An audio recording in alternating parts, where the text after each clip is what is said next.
Hello दोस्तों, नमस्कार। स्वागत है आपके अपने YouTube channel AS2 job cracker में। मैं आपका दोस्त आदि सिंह लेके आ गया हूँ फिर से हिस्ट्री की सीरीज़ के तरीके से चल रही क्लास।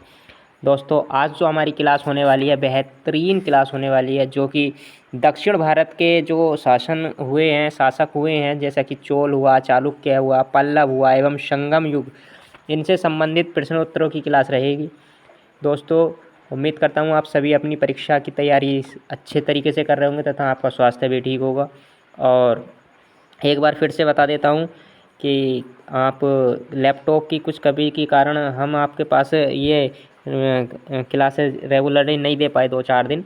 तो अब उम्मीद करता हूँ सही हो गया और अब आपको नियत रूप से क्लासें मिलती रहेंगी। तो दोस्तों, देर ना करते हुए आइए फिर से एक बार मैं आपसे निवेदन करता हूँ कि जिसने हमारा चैनल सब्सक्राइब नहीं किया वो चैनल को सब्सक्राइब करें तथा बेल आइकन दबाना ना भूलें, तथा आप हमारे चैनल को शेयर करना तो बिल्कुल ना भूलें अपने दोस्तों में, अपने फ्रेंडों में, अपने मित्रों में, अपने घर के परिवारजनों में।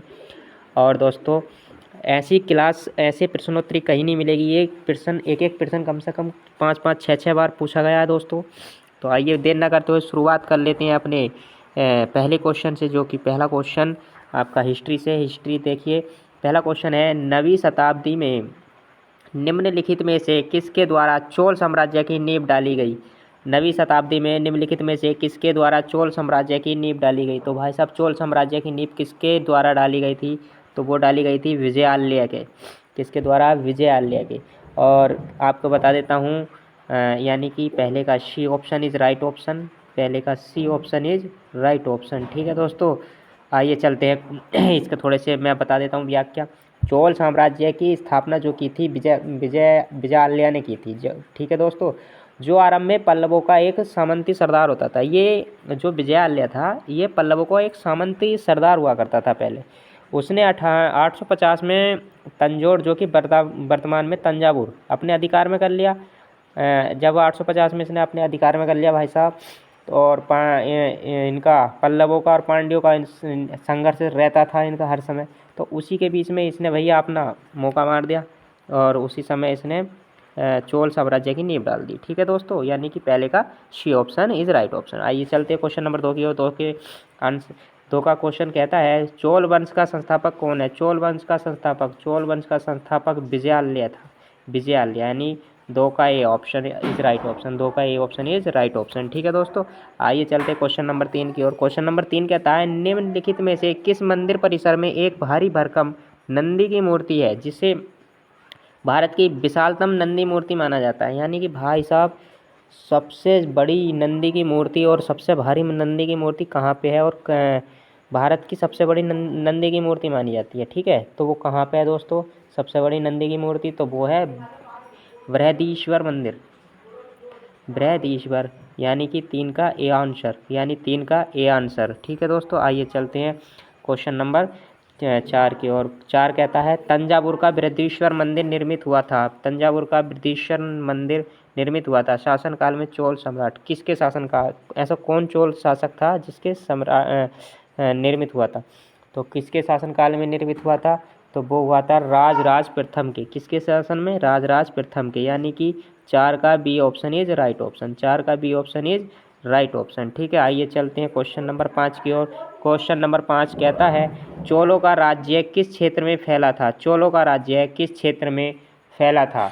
तो किस क्षेत्र में फैला था चोलों का राज्य? तो चोलों का राज्य फैला था कोरोमंडल तट, दक्कन के कुछ भाग, कोरोमंडल तट, दक्कन के कुछ भाग, यानी 5 का D option is right option. 5 का D option is right option. आइए चलते हैं क्वेश्चन नंबर 6 की ओर। क्वेश्चन नंबर 6 कहता है, चोलों की राजधानी क्या थी?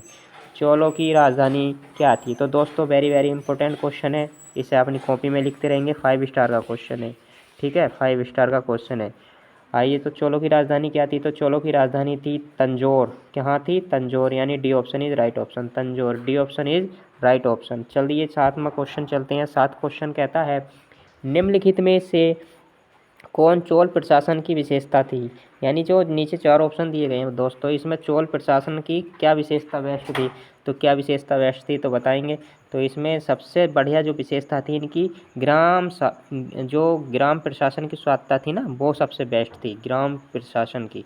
ठीक है, यानी कि B option is right option. आइए चलते हैं क्वेश्चन नंबर 8 की ओर। क्वेश्चन नंबर 8 कहता है चोल काल किसके लिए प्रसिद्ध था? चोल काल किसके लिए प्रसिद्ध था? तो दोस्तों आपके सामने 4 ऑप्शन दिए गए हैं, बताएं चोल काल किसके लिए प्रसिद्ध था? तो चोल काल ग्राम पंचायत के लिए प्रसिद्ध था। वेरी वेरी इंपॉर्टेंट सवाल है दोस्तों, वेरी वेरी इंपॉर्टेंट। ग्राम पंचायतों के बारे में अगर प्राचीनतम क्वेश्चन पूछे तो भाई साहब चोल वंश ज़रूर लगाएंगे, ठीक है। चोलों के द्वारा ही ग्राम पंचायतों का सबसे बड़ा प्राचीनतम साक्ष्य प्रशासन मिलता है, ठीक है दोस्तों। यानी कि 8 का भी A option is right option, 8 का A option is right option, ठीक है दोस्तों। आइए चलते हैं क्वेश्चन नंबर 9 की ओर। क्वेश्चन नंबर 9 कहता है चोल युग प्रसिद्ध था, किसके लिए प्रसिद्ध था? 4 ऑप्शन आपके सामने दिए गए हैं। चोल युग किसके लिए प्रसिद्ध था?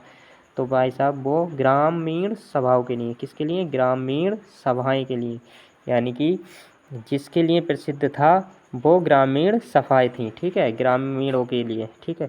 आइए चलते हैं क्वेश्चन नंबर 10 की ओर। क्वेश्चन नंबर 10 कहता है किस दक्षिण भारतीय राज्य में उत्तम ग्राम प्रशासन था? किस दक्षिण भारतीय राज्य में उत्तम ग्राम प्रशासन था? किसके शासन में था? तो वो था दोस्तों चोल वंश में। किसमें? चोल वंश में, यानी कि 10 का C answer is right answer, 10 का C answer is right answer, Chola वंशों में, ठीक है दोस्तों। आइए चलते हैं 11 क्वेश्चन की ओर। 11 कहता है किसकी प्रशासनीय प्रणाली की अद्वितीय विशेषता ग्राम स्वायत्तता का विकास थी?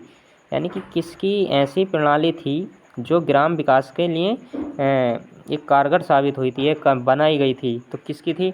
तो वो दोस्तों चोलों की थी। किसकी थी? चोलों की थी, यानी कि B option is right option, B option is right option, ठीक है दोस्तों। आइए चलते हैं 12 क्वेश्चन की ओर। 12 कहता है कुशल ग्रामीण प्रशासन के लिए प्रसिद्ध राजवंश था। कुशल ग्रामीण प्रशासन के लिए राजवंश था, तो वो कौन सा था ग्रामीण प्रशासन के लिए? A option is right option, 12 का A option is right option, 12 का A option is right option, ठीक है। यानी कि दोस्तों A option is very very important. 5 star के क्वेश्चन चल रहे हैं दोस्तों, 5 स्टार के। ऐसा कोई भी क्वेश्चन ऐसा नहीं है जो कम से कम 6 से 7 बार नहीं पूछा गया हो। लेकर पीसीएस और क्लर्क तक की परीक्षाओं में पूछे गए क्वेश्चन नहीं, सारे के सारे पूरी सीरीज़ में ऐसे ही क्वेश्चन मिलेंगे आपको, मजाक में ना लेना। नोट्स बनाते रहें, चैनल को सब्सक्राइब करते रहें, शेयर करते रहें, कमेंट करते रहें, ठीक है दोस्तों। आइए क्वेश्चन नंबर 13 पे चलते हैं। क्वेश्चन नंबर 13 कहता है चोलों के अधीन ग्राम प्रशासन के बहुत से ब्यूरो जिन शिलालेखों में हैं वे कहाँ हैं? यानी चोलों के जो ग्राम प्रशासन के ब्यौरे मिले हैं वो जो शिलालेख हैं वो कहाँ हैं? वो शिलालेख, तो वो शिलालेख कहाँ हैं दोस्तों? जो ब्यौरे मिले हैं तो वो शिलालेख हैं उत्तर मैरूर, यानी कि D option is right option. कहाँ है? Uttaramerur, D option is right option, ठीक है दोस्तों। आइए चलते हैं क्वेश्चन नंबर 14 की ओर। क्वेश्चन नंबर 14 कहता है चोल शासकों के शासनकाल में निम्न में से कौन सा बरियम उद्यान प्रशासन का कार्य देखता था? चोल शासकों के शासन में निम्नलिखित में से कौन सा बरियम उद्यान प्रशासन का कार्य देखता था? कौन सा प्रशासन का कार्य देखता था? तो वो देखता था टोट बरियम देखता था, यानी C option is right option, C option is right option, टोट बरियम, ठीक है। आइए चलते हैं 15 क्वेश्चन की ओर। 15 कहता है 15 वेरी वेरी इंपॉर्टेंट है। चोल काल में निर्मित नटराज की कांस्य प्रतिमा में देवाकृत प्राय है, यानी कि जो चोल काल का जो नटराज की मूर्ति है वो कितने देवप्राय है, जो कितने भुज की है? ये सामने आपके ऑप्शन दिए गए हैं, तो बताएं। तो वो है भाई साहब चतुर्भुज। कितने भुज की? चतुर्भुज, यानी कि C option is right option, C option is right option, ठीक है दोस्तों।